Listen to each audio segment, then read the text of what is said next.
آپ شاید اس بیماری سے واقف نہ ہوں، یہ خاموش اور خطرناک ہے۔ ہیپیٹائٹس سی، یہ وائرس جگر میں چھپا ہوا رہ سکتا ہے اور آہستہ آہستہ اس کو نقصان پہنچاتا ہے۔ کچھ سالوں میں یہ سروسس یا لیور کے کینسر کا باعث بن سکتا ہے۔ ہیپیٹائٹس سی دنیا بھر کے بہت سے لوگوں کو متاثر کرتا ہے اور ترقی پذیر ممالک میں یہ زیادہ عام ہے، جہاں ہر 100 میں سے 2 لوگ اس کا شکار ہیں۔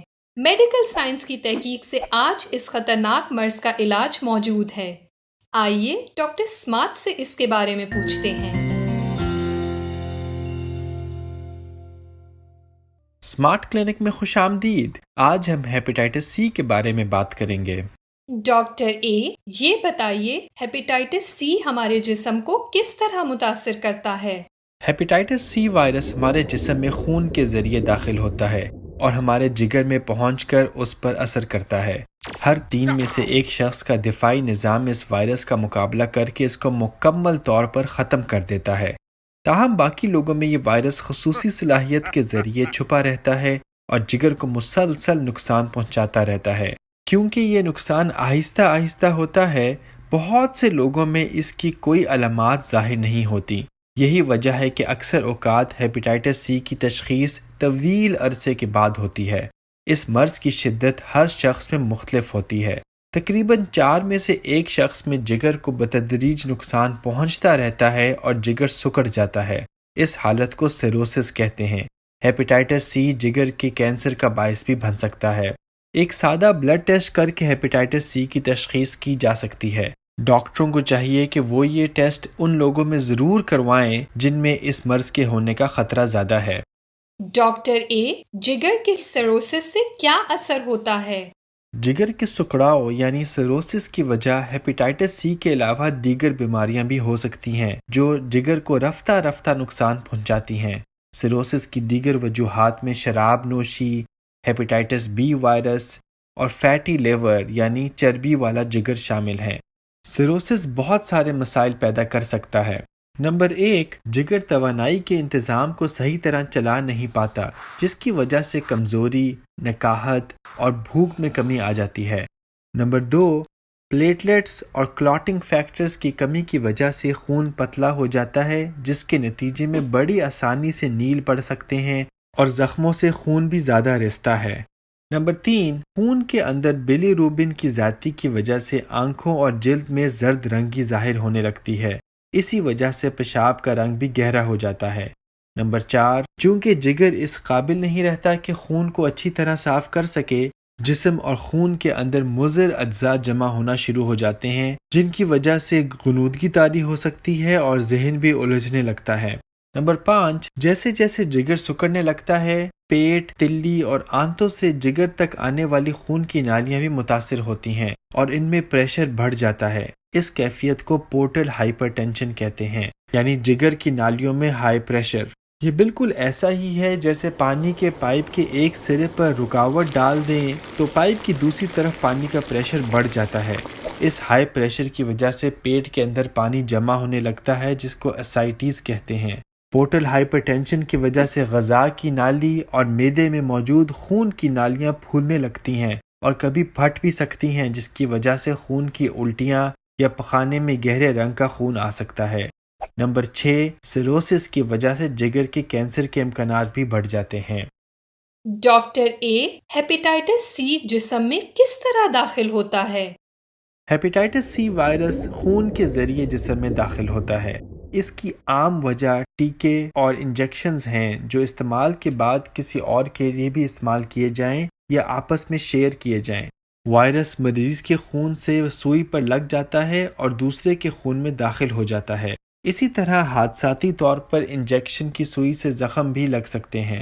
مزید ریزر بلیڈ کے مشترکہ استعمال سے بھی وائرس پھیل سکتا ہے۔ اس کے علاوہ آپریشن کے اوزار، دانتوں کے علاج میں استعمال ہونے والے اوزار، آکوپنکچر اور جسم میں ٹیٹو لگانے والے اوزار کے ذریعے بھی وائرس پھیل سکتا ہے اگر ان کو استعمال سے پہلے سٹیرلائز کر کے اچھی طرح صاف نہ کیا جائے۔ ہیپیٹائٹس سی خون لگنے سے یا ڈائلیسس کے ذریعے بھی پھیل سکتا ہے اگر خون کی مناسب جانچ نہ کی گئی ہو اور لازمی احتیاط نہ کی جائے۔ اسی لیے خون کی رسائی سے پہلے ہیپیٹائٹس سی اور دیگر جراثیم کی جانچ کرنا لازمی ہے۔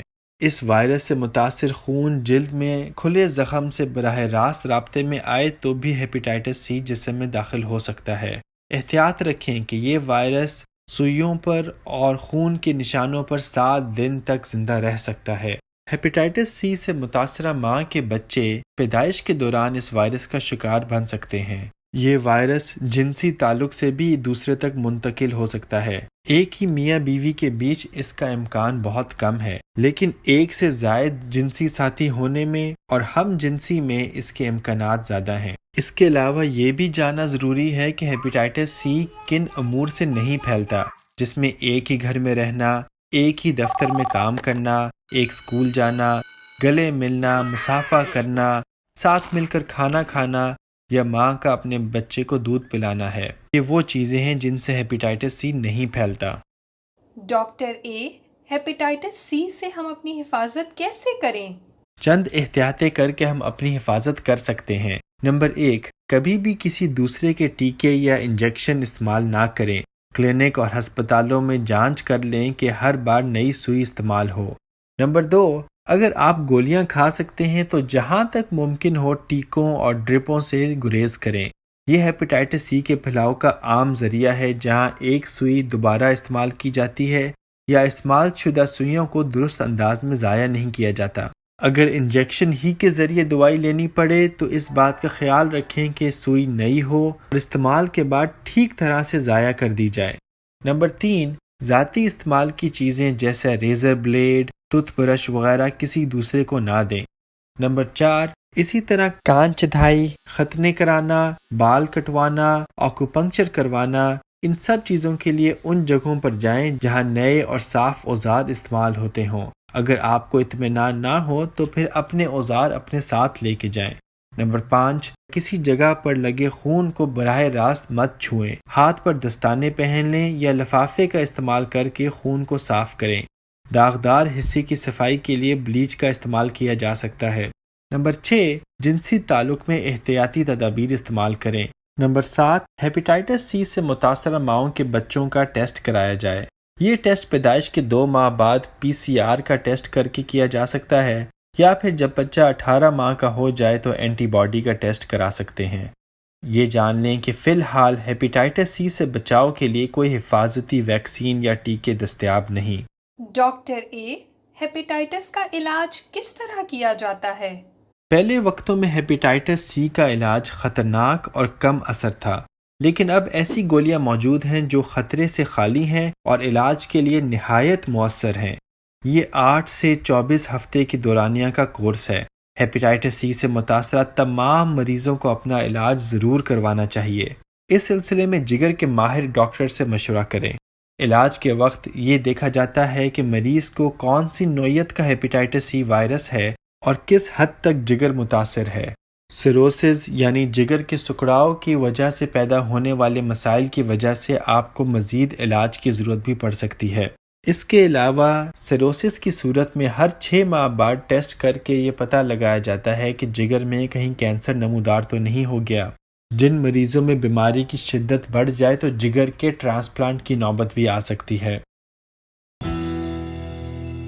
کیا آپ جانتے ہیں بہت ساری خطرناک بیماریاں جیسے ہیپیٹائٹس بی، ہیپیٹائٹس سی اور ایڈز ٹیکوں کے غلط استعمال سے پھیل سکتی ہیں۔ 20 لاکھ لوگ اس طرح ان بیماریوں سے بیمار ہوتے ہیں۔